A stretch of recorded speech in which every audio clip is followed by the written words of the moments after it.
इस एपिसोड की शुरुआत में हम शॉन्ग चिन जिन को देखते हैं जो कि एक डरावना जंग के मैदान में था। वहाँ पर बहुत सारे लाशें भी थी जो कि शॉन्ग चिन जिन ने ही मारा है। अब उसके पीछे से एक बंदा अटैक कर देता है, लेकिन उससे शॉन्ग चिन जिन का कुछ भी नहीं होता। उल्टा शॉन्ग चिन जिन उसी भाला को लेते हुए उस बंदे को मार देता है। लेकिन ये देखने के बाद वो सारे के सारे लाशें बोलने लगता है, तुम कितना घटिया इंसान हो, तुम उस बंदे को माफ भी कर सकते थे लेकिन तुमने ऐसा नहीं किया, तुम बहुत बेरहम हो। अब शॉन्ग चिन जिन हंसते हुए कहता है Fuck off! इधर वो अपने डेमोनिक एनर्जी को रिलीज करते हुए कहता है, मैं बेरहम नहीं, बैटलफील्ड ही बेरहम है। सब लोग मुझे ही गलत समझते हैं लेकिन उससे मुझे कोई फर्क नहीं पड़ता। मैं एक सोल्जर हूँ और मेरा काम है बैटलफील्ड में जाके लोगों को मारना या खुद मार जाना। मैं शॉन्ग चिन जिन डाली डायनेस्टी का एक सोल्जर हूँ और आज तक किसी का औकात नहीं हुई कि वो मेरे पोजीशन को छीन पाए। ये बोलते हुए वो ऊपर उठ जाता है। इसे देख के ये बंदा भी सोच में पड़ गया था, लेकिन तभी शॉन्ग चिन जिन आके इस बंदे के ऊपर अटैक कर देता है। पहले शॉन्ग चिन जिन इसके ऊपर भारी पड़ने लगता है, उसके बाद यह बंदा शॉन्ग चिन जिन के ऊपर भारी पड़ने लगता है। उसके बाद फिर से शॉन्ग चिन जिन उसके ऊपर भारी पड़ता है, लेकिन फिर से ये बंदा शॉन्ग चिन जिन के ऊपर भारी पड़ने लगता है। उसके बाद दोनों ही एक दूसरे के ऊपर भारी पड़ रहा था। ये दोनों एक दूसरे को काटे के टक्कर दे रही थी और सीधी सी बात है, ये दोनों 7th लेवल वॉरियर है और इनका फाइट कोई आम फाइट तो नहीं होने वाला और इन दोनों में से कोई भी हार मानने वाला वैसे नहीं था। और इस बार तो शॉन्ग चिन जिन ने हाथी पार कर दी। अपने हाथों से एक पूरे पहाड़ को उठाते हुए उस बंदे के ऊपर फेंक के मारता है, लेकिन वो बंदा भी अपने पावर का यूज करके उस पहाड़ को 2 हिस्सों में काट दिया था और उस पहाड़ी के अंदर ये दोनों फाइट करने लगता है। और ये फाइटिंग सीन काफी कमाल का था। हम देखते हैं शॉन्ग चिन जिन इस बंदे के साथ फाइट करते हुए अपने अंदर का इनर डेमन के साथ भी फाइट कर रहा था। यहाँ पर शॉन्ग चिन जिन इस बंदे को मुक्का मारता है और अपने माइंड के अंदर इनर डेमन को भी मुक्का मारता है। हम देखते हैं थोड़ी देर में वो इनर डेमन खत्म हो गया था और यहाँ पर इन दोनों का फाइट भी खत्म हो जाता है। अब ये दोनों एक दूसरे के ऊपर अटैक नहीं करता। अब शॉन्ग चिन जिन इस बंदे को कहने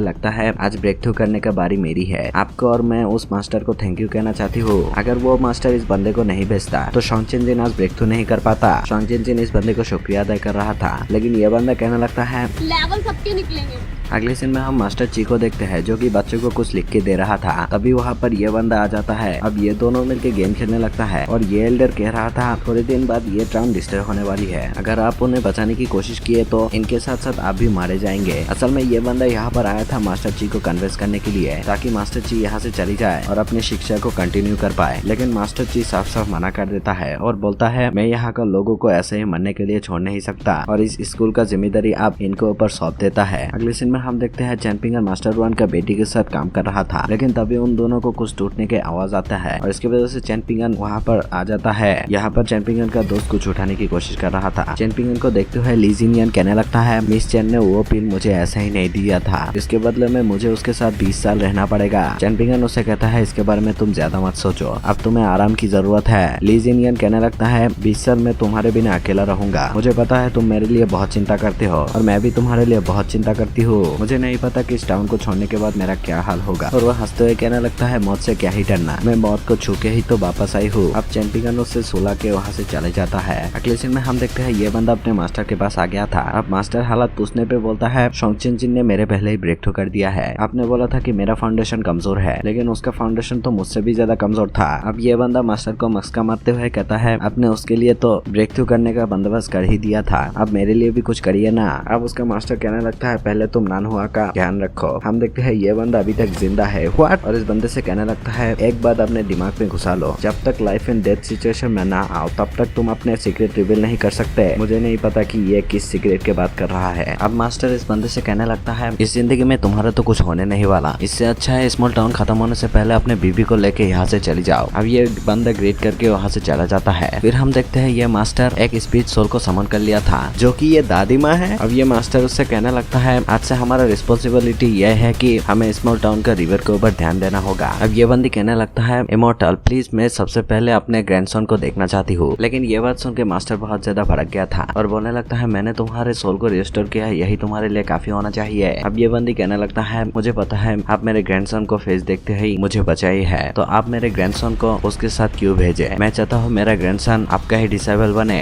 ये बात सुन के मास्टर उसके ऊपर प्रेशर डालने लगता है और बोलता है देखो मेरे सामने अच्छा या बुरा उसका कोई फर्क नहीं, लेकिन इसका मतलब यह नहीं कि तुम्हारे करतूत मुझे पसंद है। अगर मैं चाहूँ तो तुम्हें चुटकी में खत्म कर सकती हूँ, तो आगे सोच समझ के बात करना। अब जाओ और नजर रखो, वहाँ जो भी होगा तुम मुझे आके इन्फॉर्मेशन दोगे। अब ये बंदी वहाँ से चला जाता है। हम देखते हैं वहाँ पर मौसम अचानक बिगड़ने लगता है और उसी मेडिकल हॉल में मास्टर ची आ गया था। अब मास्टर ची को देखते हुए ये मास्टर कहने लगता है तुम तो बहुत रेयर विजिटर हो। अब मास्टर ची कहने लगता है थोड़ी देर बाद यहाँ पर चैंपिंगन आएगा, मुझे उसके साथ कुछ काम है। और यहाँ पर वो लोग ऐसे ही कुछ बातें कर रहा था, तभी वहाँ पर चैंपिंगन आ जाता है। अब चैंपिंगन मास्टर ची को देखते हुए हैरान हो गया था और उसे ग्रीट करने लगता है। अब वहाँ पर चैंपिंगन डॉक्टर से कहने लगता है मेरा दोस्त लीजिनियन का हालत थोड़ा बहुत खराब है, आपके हीलिंग टेक्निक की मदद से मेरे दोस्त को हील कर सकते हैं। अब मास्टर कहने लगता है उसका जो मर्जी हो, मुझे उससे क्या। चैंपिंगन उसके लिए गोल्ड कॉइन देने के लिए भी राजी था, लेकिन वो डॉक्टर वहाँ से चला जाता है। अब मास्टर ची कहने लगता है तुम मेरे पीछे आओ। अब ये दोनों चल रहा था। मास्टर ची चैंपिंगन से कहने लगता है तुमने जो मुझे स्टोन दिया था मैंने उसे क्रैक किया, और वो दोनों स्टोन चैंपिंगन को दे देता है और बोलता है फ्यूचर में तुम्हें ये चीज काम आएगी। उसके बाद मास्टर ची चैंपिंगन के कंधे पे हाथ रखते हुए कहता है मेरे बात ध्यान से सुनना, जेंटलमैन हमेशा अच्छा नहीं होते, कभी कभी वो लोगों को हर्ट करता है। ये बोल के अपने छाता चैंपिंगन को पकड़ के वहाँ से चला जाता है। अगले सीन में हम देखते हैं मास्टर ची उसी ब्रिज के पास आ गया था और कहने लगता है सीनियर क्या इस टाउन को बचाने के लिए कुछ भी नहीं कर सकते। तभी हम देखते हैं उस शॉट में से कुछ एनर्जी निकल के एक फेरी में कन्वर्ट हो गया था और उस फेरी के खामोशी से